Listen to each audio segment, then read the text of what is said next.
వాస్తవంగా చంద్రబాబు గారు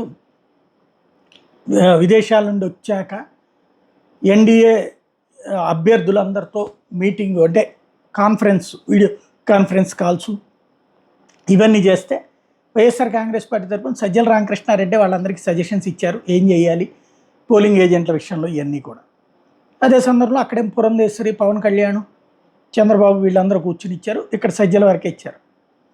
కరెక్ట్గా రేపు కౌంటింగ్ అనగా జగన్మోహన్ రెడ్డి ఇప్పటికే మొన్న ఏదైతే విదేశాలకు వెళ్ళబోయే ముందు మనం 158 దాకా గెలుస్తామని చెప్పేసి ఐపాక్ వాళ్ళకి చెప్పేసి వెళ్ళిపోయాక మిగతాది మళ్ళీ అసలు ఈ ఎలక్షను దీని గురించి కామెంట్ చేసింది లేదు, తను వెనక్కి వచ్చాక కూడా.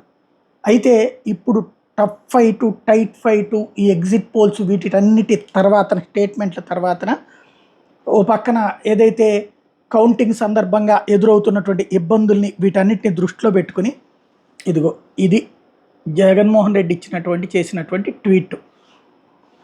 ఈ ఎన్నికల్లో మన పార్టీ కార్యకర్తలందరూ గొప్ప పోరాట స్ఫూర్తిని చాటారు.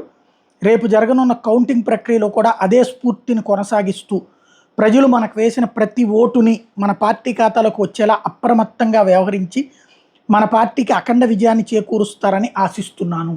ఏదైతే పోస్టల్ బ్యాలెట్ల విషయంలో జరిగినటువంటి ఇష్యూస్ ఉన్నాయో దాన్ని దృష్టిలో పెట్టుకుని ఈ స్టేట్మెంటు జగన్మోహన్ రెడ్డి, అంటే కార్యకర్త ఎవరైతే కౌంటింగ్ ఏజెంట్లుగా ఉంటున్నారో వాళ్ళు అక్కడ అబ్జెక్ట్ చేయాలి.